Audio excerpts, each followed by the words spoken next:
Hello, everybody, and welcome to today's eSchool News webinar. My name is Stephen Nunu. I'm the editor of eSchool News, and I'll be moderating today's presentation, How to Deploy a One-to-One iPad Program in Education, where we'll be learning some best practices for getting a one-to-one iPad program up and running in your school and hear some lessons learned. Our sponsor today is JAMF Software, and we thank them for their participation. So before we start, there are just a few quick background items to go through. Today's presentation is about an hour long, and we are recording it. And in a few days, everyone will be getting a link via email to an archived version that you can replay or share with colleagues, whatever you like. So please just be on the lookout for that. And after today's discussion, I hope we'll have about 10-15 minutes for a Q&A with our speakers. And here's where you guys can come in. At any time during the presentation, if you have a question for the speakers, please feel free to use that red Q&A button, which is at the bottom of the webinar window. And you don't just have to wait till the end. You can ask a question at any time. And during the presentation, we also welcome you to chat with one another using our back channel, and that's the brown button to the right of the red Q&A button. You can ask any technical questions in the back channel, but please just be advised that the speakers probably won't have time to jump in there. So if you have any questions for speakers, please use the Q&A button. There's also a certificate of attendance, and you can download that at any time, and that's on the right-hand side of your presentation window. Okay, and with all that said, we've got a really great discussion in store for you guys today with two wonderful one-to-one experts. We have Dave Saltmarsh, an education evangelist and Apple management expert at JAMF Software, and we have Bradley Chambers, who is the Director of Information Technology at Brainerd Baptist School in Tennessee. So now I am happy to turn things over to Dave and Bradley. Welcome, guys. Great. Thank you very much for the introduction, Steve. And this is Dave Saltmarsh, and first I'd really like to thank Bradley for joining us on this. It's great to have a pioneer, not just in iPad usage, but overall with technology, and a great co-host of one of my favorite weekly podcasts, Out of School. Bradley, would you like to start off by just telling us a little bit about your background and the environment you're working in now, if you don't mind? Yeah, absolutely. Thanks, Dave. I'm glad to be here. I'm the Director of IT at Brainerd Baptist School in Chattanooga, Tennessee. Chattanooga is really known for two things at this point, our incredibly fast internet. We just announced our power company is rolling out 10 gigabit to the home for $300 a month, and we can get gigabit up and down symmetrical for less than $100 a month residential. So Chattanooga is a great place to live. And then we're a K-5 school that is 62 years old actually, and I've been here for the past 9 years. And along with that, I co-host an educational technology podcast with Fraser Spears. He is most well known as being the director of computing at the world's first one-to-one iPad school in the world. And you can find out more about that podcast at outofschool.net, or if you're using Apple's podcast app, just search for Out of School. And every Monday morning we have a new episode. We've been doing it for about the past 3 years, actually. So we just have different discussions about best practices with iPad, the future of technology, the future of education. We're just coming off a series on the book called Diffusions of Innovations, looking at why certain technologies take off and why certain ones don't. And it's really helpful for those in education to kind of know where to put their focus on, because so much is new every month, every year, and so much of it fails. And so it's a helpful exercise to us to understand why certain things take off and certain things don't. Here at Brainerd, we're a mix of Mac, Chrome OS, and iPad. Down the line, we've got I manage close to 100 iPads, 150 Macs, and then we have a host of Chrome OS devices that we kind of tinker around with as well. We're in a mixed environment, so I have to stay up on everything basically, which is fun but also kind of terrifying on some days. That's great. Thank you, Bradley. And I've had those experiences myself. And I will give everyone a little bit of idea of the flow for this. It is entitled How to Deploy One-to-One iPad Program in Education. We are, in the latter part of the presentation, actually going to walk you through some steps so that you understand some common needs of what some people might be getting into. We also understand that, like Bradley and then myself, people are at different stages at their implementations. And so while it is intended for one-to-one, there may be some of you coming in that are just investigating the use of iPads. You may be piloting right now with small groups, or you may be years into deploying thousands and you're just wanting to catch up on what's new. I myself, I didn't start back in '84 with Apple in schools, but in the late '80s, I started my educational career, and then early '90s as a classroom teacher, and then librarian and director of technology for several different school departments. The opportunity I've had working with Apple products, from the range of the desktops to the handhelds, has really inspired me to try to transform learning. We have seen over the last several years some really big advances for those of us in the early days of using Macs to becoming more mainstream. Obviously, with the iPad, it's got the huge market share of tablets used in schools. We're seeing millions of more Macs and iPads and Apple devices globally deployed, and so much more Apple content. And having been involved in Apple Classroom of tomorrow back originally and their new version of Apple Classroom of today, I have to say, while I mentioned there are a lot of people at different places along their journey of using technology in school, so many that are looking at Apple technology start off with at least a common theme, and a lot of that is why the iPad is popular in education. It's not the same for everybody, but when I left my district in 2010, I started basically getting to travel around the world, and a lot of that was initially, why are you looking at iPads? And that was to help another organization besides JAMF understand it. And we heard from schools about the great concept of being able to have content, whether it's apps or books or other documents like PDFs. The user experience, the affordances that we're able to obtain is, for myself, and I don't mind putting it out there as a special needs person myself, seeing the abilities that someone can do by the touch and pinch and the simulations, we're just seeing the potential in a platform that we didn't necessarily have in the past. Of course, there's tons of free lessons, easy to manage. Well, I'm hoping that by the end of today, you'll recognize that it is easy to manage regardless of your scale. Now, one of the things that I'm Bradley, reminded of is the Albert Einstein quote, "Out of complexity, you find simplicity." And to me, that's where the iPad makes so much sense in the classroom, because, those of us in the technology industry, we take a lot of things for granted that we know how to do. And so I deal with, working with teachers every day, I deal with people who see technology simply as a tool. For me, technology is my livelihood, but for teachers, it's a tool. And so you see the pitfalls that they run into with a lot of traditional computing platforms. And the iPad, what's so revolutionary about iOS is it strips away the complexity and you find simplicity, but it's still incredibly powerful. And I think that's the magic that Apple has found with the iPad in schools. It allows it to be a blank canvas to whatever you're wanting to do. Excellent. And usually when you get the people together that are really trying to transform learning, it's not necessarily settled on good enough, and trying to make that classroom day, and if you're doing exam day be like any other day versus the other way around. They're focused on that learning first. I love the new added piece that I've seen from the Anytime, Anywhere, that any pace, that personalization. Bradley, I'm curious if there's any personalization or mass customization concepts that are trying to be achieved within your organization, or in your, with all the conversations you have with other people, are you seeing anybody really focused on this personalization for students' learning, or any things exciting out there? There's a school a couple hours north of me that they have a individualized learning program for every student, and one of the things we focus on here is differentiated instruction, to where different students learn different ways. And a good example of this hit home for me a couple of years ago.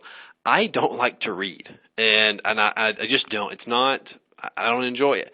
But I discovered that I love audiobooks. And so, like a few years ago, I discovered Audible.com and started falling in love with these books that I hated in high school. And so that kind of turned me on to the fact that, like, kids learn differently. Some kids are going to learn better visually. Some are going to learn listening. Some are going to learn hands-on. And when you look at the way technology is now, students have that option with usually one device. I mean, the iPad or even the iPhone or an iPod Touch can be a book, it can be an audiobook player, and it can be a way to have interactive lessons as well. Great. And I think because we are going to get into the what to do and how to do it, but setting the stage for understanding that so many people are looking at, they may be in one place today, but is there the potential to get down the road? If we talk about the SAMR model or anything about ability to substitute what people are doing analog-wise, digitally, sure, a lot of platforms can do that, but see your vision for yourself 2 to 3 years down the road. And one of the things for that vision is some people have had to decide, at the very beginning of what type of platform deployment they're going to use.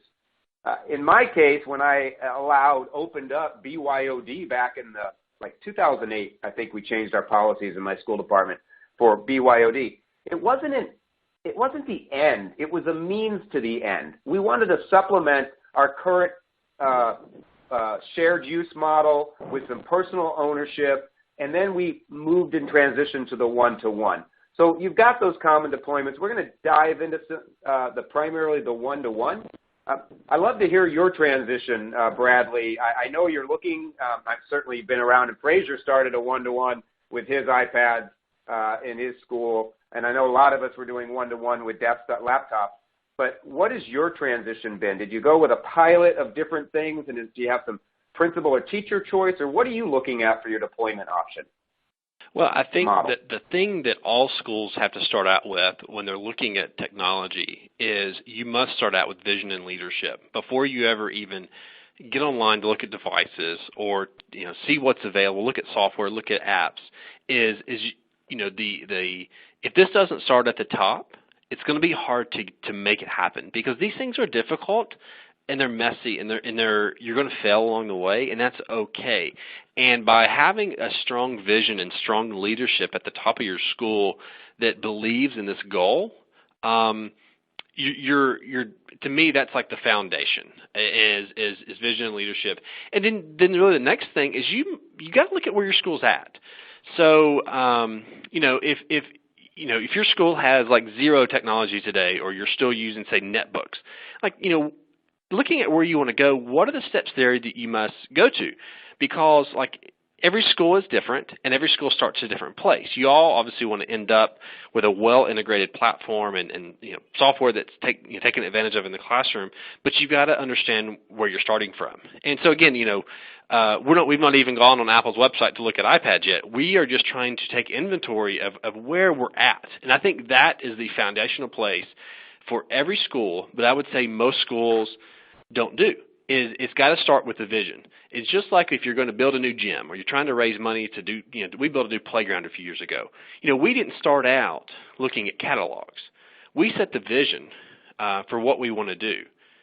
And, there's an old quote I heard that if you want to build a boat, you don't hire people and ask them to gather wood. You give them a vision for the sea and give them a desire for the sea. And I think that's the goal that school leaders must be doing, is they must be casting vision first. Worry about the details second. But if you don't cast that vision, have strong leadership, you're destined to fail. And I think that's where most deployments go bad. Fraser and I have often said the most expensive deployment is the one that doesn't work.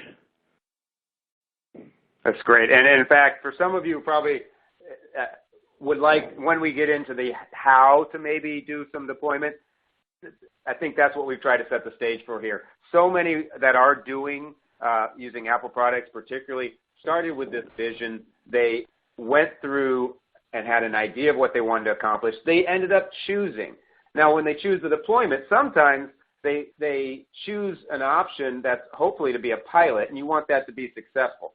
The concepts of what we've seen, what a lot of people have looked for in that vision, or why are you looking at doing a one-to-one, it didn't come from we want to do a one-to-one why. It's where Bradley was starting, and it's the reasons why people we're trying to then choose to do a one-to-one, this concept of equity. And as an educator who had to write his my belief statement in the 80s, I remember writing it. It actually hasn't changed. And it pretty much starts out, I am here to help bring equity, regardless of gender, race, or social status, to all students and bring experiences. We have to remember that as a key piece. And in school and education, I've walked into so many schools, and when I was working with Texas Instruments several years ago before joining JAMF, it was like, so what's your population of students who don't have internet? And if somebody couldn't tell me, it was just sort of like, if you don't know that, you can't put 3 names of 3 kids that can't go home and do their homework tonight because you've gone all online without giving some equitable. This personalization, there isn't a conference today that doesn't put that as a high priority. Obviously looking at an ecosystem to be usable, but this last one, and I just make a comment, Bradley, before I have to jump in. Teacher acceptance. So many programs focus on piloting with that small group of highly tech-savvy, willing to do anything teacher. If I learned anything over my 20 years, it was in schools, was to focus on the group of teachers who are highly competent, skilled, but perhaps a little tech shy, or been burned by so many implementations they were really slightly hesitant. And it's to find their needs and really meet theirs is what's going to make a big difference in no matter what program. And I'm curious, Bradley, if you've seen or done anything specific to try to bring along that, good quality teacher but not tech-savvy teacher, or if you've seen anything unique out there in the world. Well, it's funny you mentioned that because that's something that Fraser and I talked about in that Diffusions of Innovations book. And if you've ever heard the term like early adopter, early majority, late majority, and laggard, those terms actually come from this book. And this is something that I've said for a long time, that there's going to be a subset of teachers that you're not going to convince anytime soon on a technology deployment. And then there's going to be a subset of teachers that are going to do whatever you do. They're the early adopters. They're the ones that are bringing you new things to do. They're the ones that had a Gmail account back in 2004 when it first was released. And so to me, my focus internally and then when I consult with other schools is to focus on that kind of early majority. It's those people that are not just naturally going to jump on whatever initiative you're doing, but they can be persuaded, and focus on those people, because if you get the early adopters, then you get that early majority. Then that kind of starts bringing along the late majority, and then you'll eventually bring along the laggards. And one of the things I have had to tell myself and then stress to other technology integrators is it's okay if everyone doesn't buy in right away. It's going to take time, and you're going to have to love on those people, and you're going to have to go and see them often, and then maybe hopefully slowly over the years they'll have some technology wins. And that's what you're looking for with teachers, is you're just needing some wins. I always say my thing is like you need to be able to have coffee with your teachers. I try my best to every day walk the halls, pop into classrooms, see how everything's going, say good morning. And you'd be surprised on how many times a teacher, when I pop in to say good morning, they'll have a question for me. Or, hey, I'm doing this today. What do you think about that? And it's just one of those things where I'm available. I walk the halls to try to talk to them, get to know them, and not just be back in my cave as the director of IT, on my laptop with my big screens in front of me. I try to make myself available. Another school near us, they used to have a program called Coke with a Nerd. And one day a week, they would have the IT department in the teacher's lounge with a 12-pack of Cokes. You come in there and just hang out with them and talk. And I think that's what I would stress to people, is just be available. Be available to help and be willing to answer questions that you've answered about 10 times, but doing it in a loving way. Great. And for me, I totally agree with what you said, that key concept of focusing on that middle group that is probably going to bring the other group along. Also recognize that someone that wouldn't want to change may settle for another system that doesn't have the potential growth and that transformation involved. We do want to get into, and right when I get started with this, and I will tell you that if for some reason I hurry along, you didn't quite get what we have, I actually have this same on the JAMF website of the process we're going to go through. And I tell a lot of people when I do professional development, you can always go to my video I made of it, rewind, turn the volume off, and watch it again. So as I go through this, I apologize if I skip something that you really want to see, but we absolutely have the same process in a mode you could follow along with. So let's talk about steps needed for deploying one-to-one devices, primarily iPads in this case. Now, I am going to highlight the Casper Suite. JAMF Software creates this product called the Casper Suite. In short, it's a device management tool. I will tell you that the concepts I'm presenting can be done with other device management tools. Well, I'm going to leave it at that. I can show you what we can do, and hopefully that would just put it in your mind what's capable. I would just challenge you to verify you can do these same things with other people, and let's get started. So you have the Casper Suite, which is a suite of products that all come together, basically used a lot by system admin within a school department. We have something called the JAMF Software Server, and I'm not going to try to get too technical. This is where I'm going to try to move ahead quite a bit. We have a lot of tools within that sysadmin or system admin technicians use for administrating devices, for creating packages for deployment, for remote management, things like that, or enrollment of devices. But where we extend that, and extend that by clicking a button too soon, is that we also provide tools, and I really don't care for this term, but I will use end user. I will help teachers and students, and I help people in my schools. To say that we make products for the person on the other end, and I'm getting click happy. I told some people when you do a webinar, you never know what you're going to do. And I am click happy today, so I'm going to take a pause. We make a tool that puts some of the management devices or capabilities that usually is in the hands only of technicians right in the hands of a classroom teacher. We also put this tool, these last two icons, which are called self-service.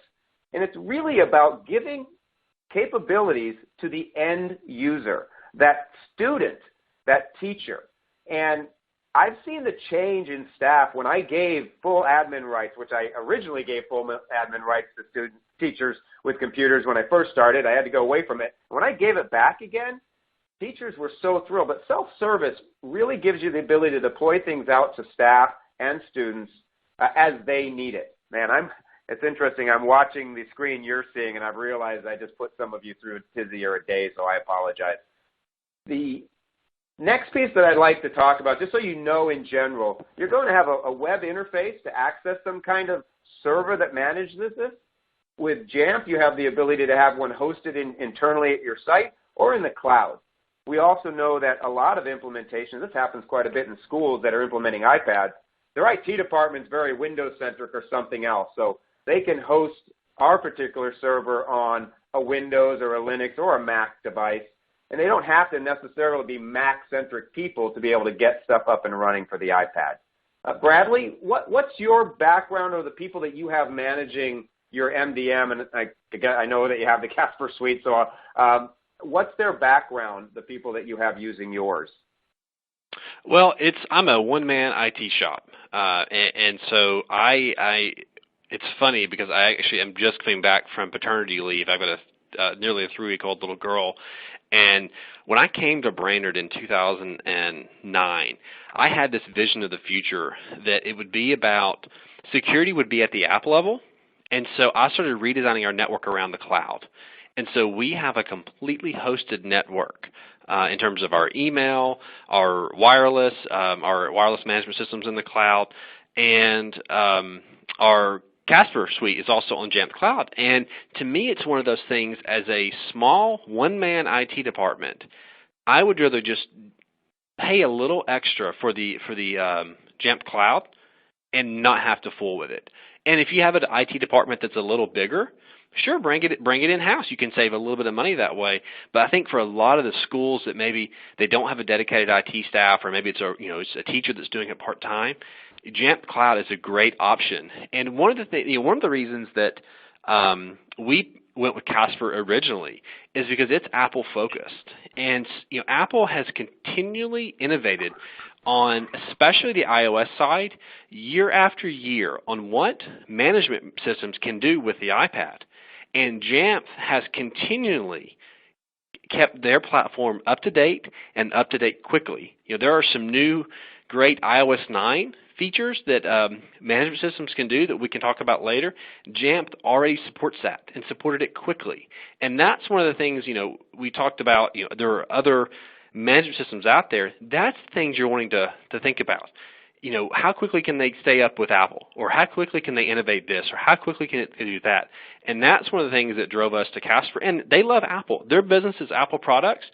We love Apple. And so it was a great partnership for us. Well, I appreciate that, Bradley.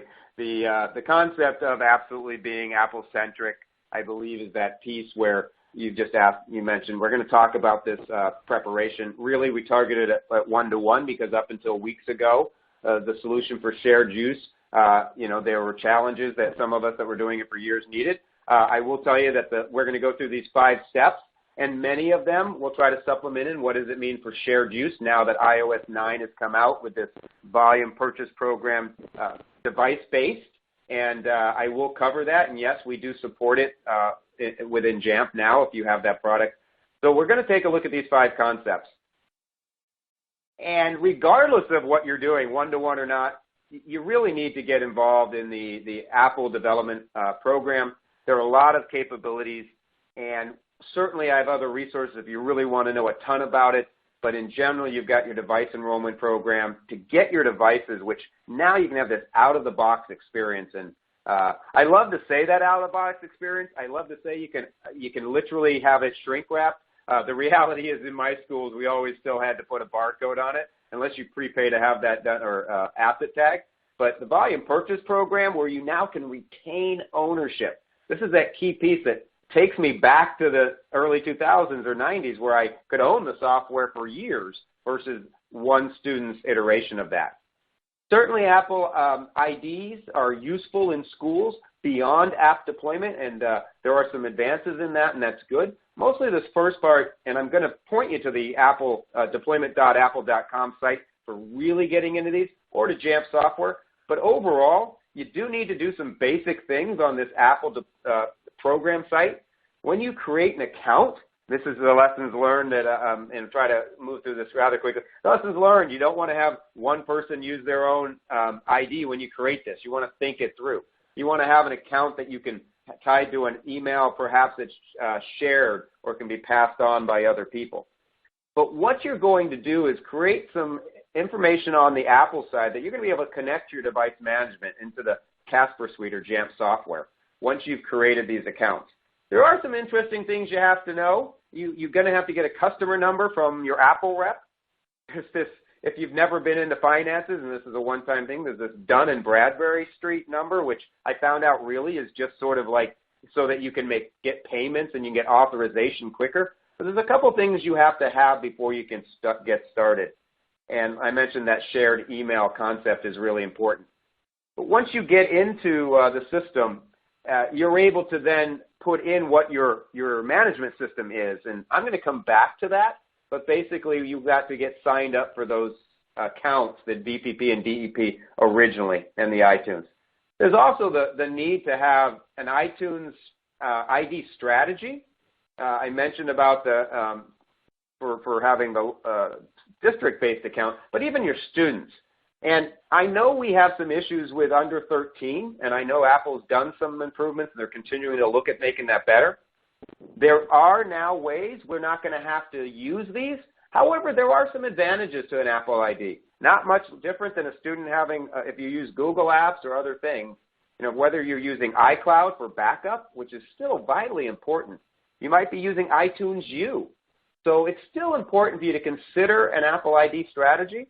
I'm curious, Bradley, are you doing anything with Apple IDs with your students, and how do you handle your under 13 within your school, and are you making any changes for the future? Us being a K-5, every student we have is under 13, and so we've been managing the devices largely through Configurator, and it's been a difficult challenge from an Apple licensing perspective. And so one of the changes with iOS 9 is I can now push out apps directly to iPads that don't have Apple IDs assigned to them. But as you mentioned, one of the challenges of that is you don't get access to things like iTunes U or iCloud Backup. And so I think you're right, especially for middle and high schools. It is probably advantageous to have at least some sort of Apple ID strategy.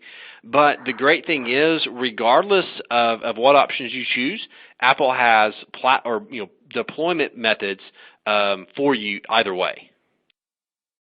Right, and having been, and I don't mind saying my age, but let's just put it this way. I was doing iPod Touch pilot one-to-one before there were iPads. And so I have seen the services evolve. And sometimes people say Apple doesn't make things for education. I'm like, have you been around since the 80s? Because I'm pretty sure they do. They just evolve. And sometimes we want them to evolve sooner because we're ahead of that. I really feel confident that Apple's program for Apple IDs for under 13, which they made a management capable, is only going to get better. Because, we both said, there are other advantages besides getting apps. And while we have a solution for that, and it's amazing, and it's great that we can do that, we still want kids backing up, and there are other considerations. So we want to move forward as looking at that. I highly suggest you keep your eye on Apple. You go to their site and keep updated. And if you have any contacts, just keep telling them how you want it to get better. Now, we get past that, and we also need to consider, because there are a lot of things we want to do that we can do in the classroom on the fly. And if you haven't really considered your Wi-Fi and networking, there are things, it doesn't matter what MDM or device management or system that you have. And so, yes, we need to talk to the devices over the network. We don't really care whether your students are on one network versus the other. That's a great thing. We don't typically use a giant amount of bandwidth, except for the first few weeks of school where you're all trying to download your app. So I'm Bradley. I'll ask you in a moment for a strategy on what do you do, and I'm probably gained from others. But how do you handle the first couple weeks of school? But otherwise, it's really about having good coverage, and it also how do you host your JSS? Is it outside of your firewall, or do you open a path? But really, anyone looking down the path of one-to-one that is telling me we're thinking about updating our network next year is doing it in the opposite way. Bradley, anything you want to add to that or your experience? Yeah, absolutely. When the iPad first came out, when you started buying them from Apple, they just sold them to you. And now, if you're buying a fleet of iPads, they ask those questions like, "Who do you have for wireless? What's your strategy there?" Because I think what they realized is bad Wi-Fi equals bad iPad experience. So if the Wi-Fi doesn't work, people think the iPads don't work, and that makes Apple look bad. We use Arrowhive Networks here at our school, and I know they're a strong partner of Apple's. They are actually sold on their online store, and it's kind of similar model to JAMF, where you can host their management system on your own server, or they'll host it for you with a hosted option. That's what we use. And so, to me, that it's kind of a nice model to go with the iPad because it's extremely simple to deploy. There's no controllers. And the biggest thing, though, is that, you do it right. If you have no Wi-Fi experience, definitely get a site survey done by whoever you're buying the Wi-Fi through, just so they can come in and kind of map out your environment to see what you have, how your RF travels, what's in your walls, is it concrete, is it sheetrock, and so you can put in the good infrastructure to provide a great experience for those iPads. Because again, if you don't have a good wireless network and you don't even have a good wired backbone, it doesn't matter if you have the iPad Pro that's about to come out. If you don't have good internet, doesn't matter. And also, don't forget about your bandwidth. I mean, if you're trying to deploy 500 iPads and you have a 10 megabit internet connection, you might need to consider upgrading that, or even ask the question, can I upgrade that? I mean, we are very blessed at Brainerd. We have 400 megs symmetrical coming into our building. But I talked to plenty of schools that they have 10 megs, and that's about as fast as they can get. Great, and mostly and of course you've got consultants, whoever you're helping do this, JAMF help. There's the idea of how to do a gradual rollout when you're rolling out apps, and what's a good strategy, and that's a conversation for another day, but you absolutely can manage what you have, especially because a lot of times it's just a matter of high needs at certain times. We've got a lot of lessons learned from people. So one thing I'd love to add Go ahead. Is if you on app deployment is Apple has their OS X server software. They have a product in there called Caching Server that if you are, especially on those high concentrated days of people downloading all their applications, their caching server can cache copies of apps on your own network, and so you can distribute those out locally, and so that can really save you some bandwidth on deployment day. Awesome.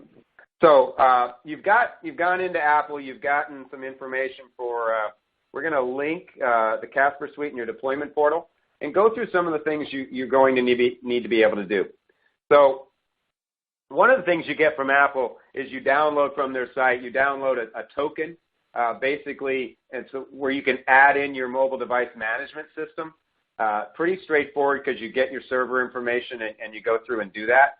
In the Casper Suite, and I'm really going to try to talk the concept, but most of our users need to go in and they need to add in and connect in this token, this certificate of sorts that you get that you can add to your system. And there's a place within our server that you go in and you add that file. The great thing is you're now connected to Apple for the rest of the purchases that you make. Your devices have this information in it. And when you purchase a device from Apple, they're tied to that system. Not for life. People can always change this. You can change your mind 3 years from now. You can also take a device that ends up getting into DEP, Device Enrollment Program. Let's say you're letting a student leave with the device. You can always do that in the future. It's just a very easy thing. Once you get it connected, you've got your devices. So we can start looking at how you're going to prepare those devices. And that's the great thing about Apple Device Enrollment Program. It allows you to get settings, configuration things right to the device without necessarily having to do a lot of hands-on. And so we talk about building configuration profiles, creating the settings package perhaps of what you want for Wi-Fi or email. Maybe you have security settings or restrictions. You can have multiples of these. What's great is you can have one set for fourth grade students and one for teachers, and freshmen might have another one, like not having the camera for some students. And you make these within the Casper Suite, and you're able to get those out to your devices when they basically start up. In the past, you might have been using Apple Configurator to do that, and you might have had to connect the devices through the USB. And I'm trying to skip that part so we can move ahead. But within the Casper Suite, you can create these like payloads by going into our configuration profile. And one of them could simply be the passcode that you want to go into this configuration profile that goes onto the device when it boots up. And so what you're able to do is go in and decide that the passcode has to be enforced. And then the passcode might need to be so many characters. And you can apply that to some or all or whichever iPads you eventually want to as they start up. Another critical piece that you want to consider as you're preparing for getting stuff out to the iPads is, are you going to supervise the devices? And a year or so ago, it was sort of like, why do I need to do this? Well, we have a tool called Casper Focus for teachers. You have to have them supervised. The great thing is there are even more today, deeper capabilities with supervised device. And there's really not a significant reason not to. Students can back up their things. It's really about giving you capabilities to that device that were concerns a year and a half or 2 years ago about devices being wiped and then being able to use for whatever you want. And DEP gives you this confidence in deploying devices and ensuring settings, systems that you put in stay in place. And it's a great alternative to using Apple Configurator, and perhaps regardless of the number of devices you have. But certainly in a one-to-one, you want this ability to get devices. If you are using Apple Configurator, and we are global, JAMF is a global company, I do recognize there are places that DEP is not available. And so you might still have to use Apple Configurator, especially just for getting this supervision. And you'll notice when you connect devices, and we always recommend a hub or something so you can hook up like 30, there is this checkbox for supervising the devices to get that going. And the great thing is once you've used Apple Configurator for that, you can go back to using the JAMF system for deploying things out. Have you switched? You used Apple Configurator originally, I imagine, Bradley. Yeah, we're actually. Yeah, I'm still using it today. This is we're in the last few months of our current lease with Apple, and so my strategy for our next lease is to be all DEP and all cloud, basically for management. So it'll be all Casper Suite for app deployments. It'll be no Apple Configurator, and it's gotten a lot more reliable in recent years. And they actually just released Apple Configurator 2, which is a complete overhaul for El Capitan, and it looks great. But again, I think if you have DEP available to you, I really consider it for iPad deployments that a mobile device management system is really a core competency. So if you have ability to have an MDM and to use DEP, I think that strategy for is really any size deployment is going to make your life easier long term. Great, and to be able to show this, we have an area within we call this pre-stage enrollment. What you're doing is you're getting this stuff all set up. So when someone powers up their iPad, these things take effect rather than this hands-on, an IT person having to do it or soliciting and getting other people to do it before you can hand it to a student. This can all happen because we put these settings in. We choose the pre-stage.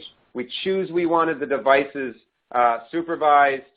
We decide that we want the MDM mandatory. The days of somebody removing profiles and getting around and just using the iPad for whatever they want to are gone. Basically, with DEP and this mandatory concept, if somebody hard resets the iPad, it's coming right back to re-enroll itself again into the JAMF Casper Suite. And so these really were some of the hindrances that people had. We also like to, I like people to have to go through things so they know what they can and can't do. But we can remove some of the things that people typically have to click OK or tap on when they go through the process of starting up an iPad. But you can hide them if you want to, and that's not a bad thing. Now so we've got devices, we've got them ready so that when someone boots it up, it's going to put the settings we want on it, and they can't remove them. We need to get apps and books to them. We've talked about the Apple Volume Purchase Program and the portal. There's basically now two different types of purchasing. You used to use these redeemable codes, and they transferred ownership. And consumables was what I told my school department I was going to save them on, so I don't want to give away the apps. I want to reuse an app for a pre-algebra student for next year's pre-algebra student. So by choosing managed distribution, we can do other things, but the primary concept is I can retain ownership. And so that I want to have that as an option when I spend money on apps. Now, getting this, the deployment program, very much using the same system we talked about with DEP, so I can jump through this a little bit. But, when you get into the volume purchase program, we do this even for free apps so that I can have them in my system ready to deploy. But the volume purchase program, most apps are half price compared to what they normally are. But really, this is the system that's going to allow you to deploy apps down not only to individuals, but even to devices, and to retain that ownership down the road. When we go through the process of getting an app, and we go ahead and get the information for it, I'm gonna choose to go through this one a little quickly. I'm looking at time. And again, we can really show you some videos on this whole process. But primarily, we're going and getting the Evernote app, and it's just a matter of purchasing it. It's already tied to your account or your token. And the great thing is, schools can actually have multiple, with JAMF anyways, I'll clarify that, you can have multiple purchasing agencies that have their own what's called a token, so the special ed department can buy their apps. The math department, or maths if I'm in Europe, can buy their own apps, not just the IT. Some people have the IT managing it, and that's fine, but you might as you evolve, you're able to actually extend that. One of the key things we have to do when we get this volume purchase, there are two primary ideas you have to know you need to do. One, we need to invite our users to join this volume purchase program so we can distribute apps to them. And this is intended for a one-to-one that's got end users that have their own accounts and their own IDs. We want them to accept it. So once they have, from then on, I can deploy apps to them. And the brilliance is I can now make apps just show up on their iPad that I didn't used to be able to do. So there's a few ways you can invite users within our system. Once you have, it's called a VPP invitation. And we have that tab over on one side. And then you have the how do you want to do it? And mostly you have a couple choices. You can send them an email, and if your system has student emails and it's all set up, that's great. You can have a message show up on their iPad. We can do the message show up and say, you've received an invitation, would you like to join? You can also have it show up inside self-service that they'll see and you could direct them to, and it kind of depends on how you want to manage this with your users. The dilemma is, of course, down the road, some users haven't accepted it. They clicked no because they didn't read the message. We recognize that happens. I'm not going to go back in. There's ways you can reinitiate that. The primary thing is some communication. Don't just do something and hope people read the message. Make sure you communicate in front that you're planning to do this, whether it's your teachers or your students, and how you want to do it. The next part, of course, is you have to deploy the app. Well, it's the same kind of thing. We then have all of our apps, and what's great now is it's October. If this was 7 years ago in my school department, I'd be telling a teacher, you got to wait till the winter break before I could deploy apps. Today, if you decide to go with a new math program, a new math book, and I'm sorry, I was a math and science teacher, so I kind of stick to that, you can actually get this done in minutes down to the individual student that needs it versus waiting months. So it may seem like there's a few buttons here to have to go in VPP assignment, and I have to choose the app I want to go ahead and deploy, and I have to actually choose choose the group of users I want to use or devices I want to send it to. The thing is, we can do that in a couple minutes. Has that changed how easily you're able to get apps out, Bradley, or you may not have gotten to this stage yet? I'm not sure. We're not, because I'm waiting till our next deployment to move to the device-based app deployment, just based on our current Apple ID strategy. But I did spend about 4 hours over the past few days deploying some new apps. So take it from me, if you're starting a new deployment, if you can at all figure it out, your current model, go app deployment through the Casper Suite, because deploying apps through Configurator for any size scale deployment is a death by 1,000 cuts. It'll just eat you alive throughout the year, and it's going to slow your teachers down. And that's what I think delighting teachers is great, and I say delight is in the details. And when the teacher emails you and says, hey, I want to try this app in our classroom, if you can just make it happen literally almost from your phone, that's a powerful classroom experience for the teacher and for the students as well. And it makes the IT person look like a hero. Great. And I'm recognizing I'm a little behind. I'm going to jump a little bit because I do want some questions. I really want us to have the time for questions, specifically for people that want to get them to Bradley. We have our self-service. There are the things that you're able to do because of it. Think of your end users just being empowered to go get what they need versus you putting what they have to have. When it's time for the day to roll the iPads out, all I'm going to go on with this is you need to think of a plan. And I'm actually going to skip through the concept here. But schools go down to a process of making sure they bring lots of people involved in this, teachers, the community, and they have a way to get people involved so that they can hand out iPads to students. But the beauty of this is IT is hardly doing anything at the time. It's really about a choice and decision. There's some great videos on people deploying and how they did it. We also have some great resources we could share on how people actually plan for that day of handing them out. I remember the effort it used to take to hand devices out, just like it used to take to get software on. And it's just so awesome, in my perspective, to go ahead and have simple ways to get these processes out. I do want to not rush through one thing and actually show you the process of a student taking an iPad out of the box, or a teacher, and what actually happens where they can do all this on their own. And it really is magical where the iPad boots up, and sure, they get some of that typical, just like if they bought it at the Apple store. They pick their country. We highly suggest you have a Wi-Fi that has no password. In this demo, it has a password, but it's really easy to set up an ad hoc Wi-Fi with no password just to help users get through this.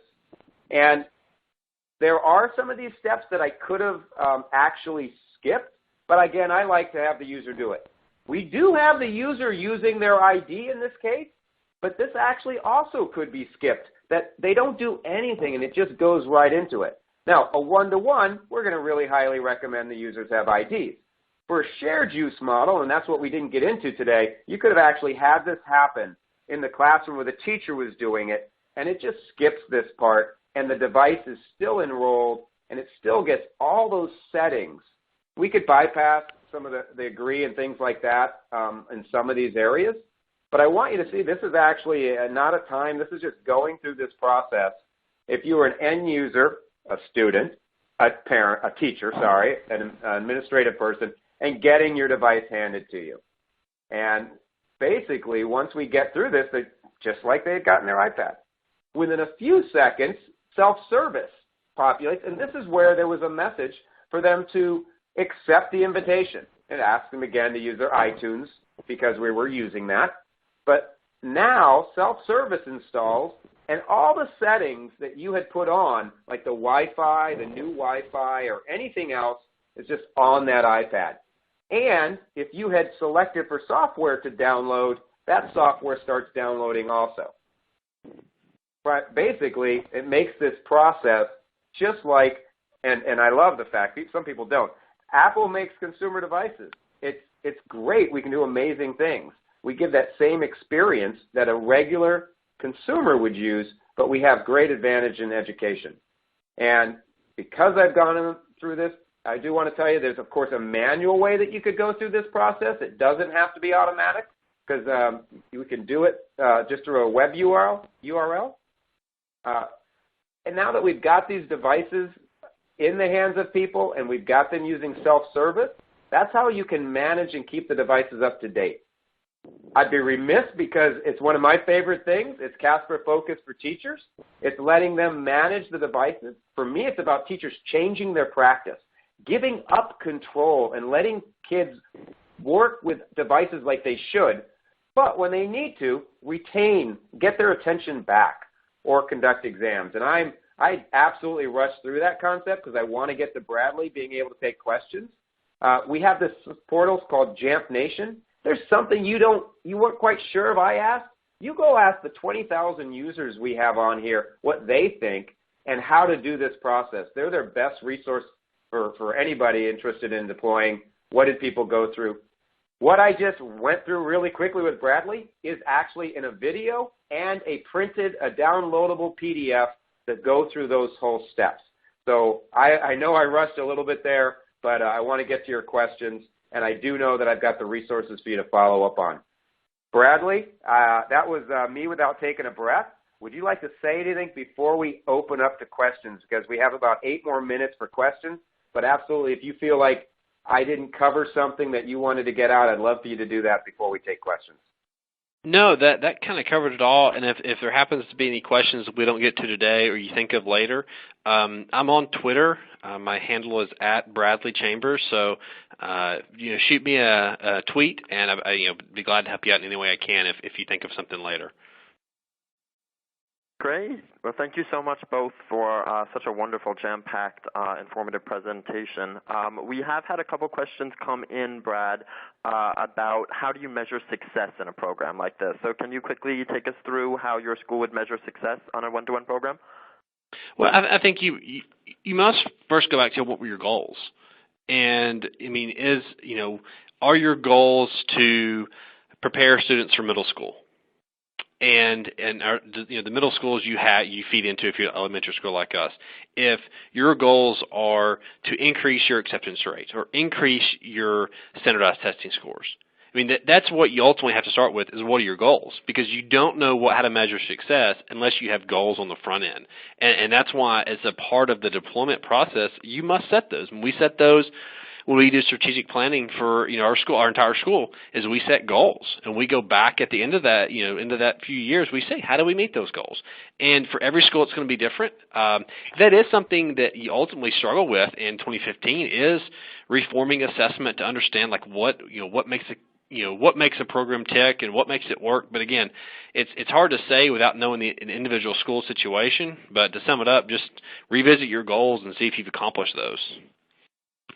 Great. And if I could add, Do you mind if I throw something in there? It No, was not part at all. of every initiative. Every initiative I went forward with in my school district, and doing several one-to-ones in Maine in the 2000s. We started with what our plan was to evaluate us, and it continued to modify.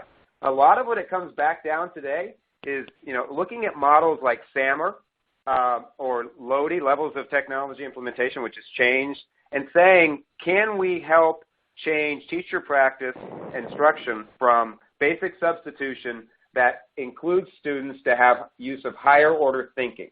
It really comes down to an evaluation of lessons, of having greater student involvement and creativity and higher order thinking, and looking at, are the lessons evolving from that? And so there's some great references out there. I point you to, if somebody emails, there are some great sites that have some great evaluation tools. So absolutely make sure it's part of the initial plan is my key message. Mm-hmm. Great.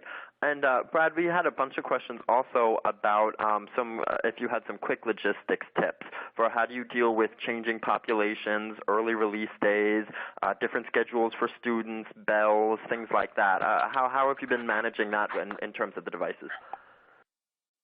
Well, I mean, it's a floating target, and the simplest way I can sum that up without, again, knowing the individual situations is to be flexible and figure out what works best for your students, ultimately. That's kind of our school's mantra is we do what's best for our students, not what's most convenient for us, and what's best for us as a staff and as the faculty is what's the best thing for your students. If you're if you're talking about like scheduling, carts of iPads, it can be as simple as a shared spreadsheet, a Google Calendar. The key is to pick however you're going to manage it, and just keep it and run with it, and make sure all your people are on the same page. But the most important thing is for the IT people, and I think that goes back to kind of viewing your as a IT person, I view our teachers as my customers, and we view our families as our customers. These are the people that we serve, and we're going to do whatever we can to make their experience awesome. Mm-hmm. And I do recognize that this question is really targeted at Casper Focus, and it comes up quite a bit. Casper Focus, the teacher tool, has the ability to give teacher access to a group of students only during a set time period. Many people use that capability to restrict teacher access, and they have changing bell days, like blue day and odd and even day. My attitude is you will be more likely to get in the way of the teacher being able to do what they need to do if you put those. I recommend you give the teacher access Monday through Friday from 7 a.m. to like 4 p.m. of any of their classes. That way when your schedules change, because even if you have a bell schedule that's like set, the principal decides to have an ad hoc presentation and they throw the schedule out the window, and all of a sudden you're going to have a teacher that wanted to give a quiz today and use Casper Focus for a quiz and can't because you locked them out. The drawback here is some people are worried about a teacher forgetting to put a student into guided access, use Casper Focus for a test, and forgetting to unlock them. And the reality is that is likely only going to happen once or so. The student will never leave the room without checking. And the next teacher can actually free up the student if they show up into their classroom. So there are other ways to get around that versus restricting that, and it comes up a lot, and that's why I wanted to address it. It's a great conversation. Okay, well, I didn't realize that offline. I didn't realize that was in reference to Casper Focus. Yeah, I would second that. I mean, do keep it simple on those kind of things, and don't try to over control the deployment. Great. Great. Well, we are coming up on time here, so I think that this is just a really great place to wrap everything up.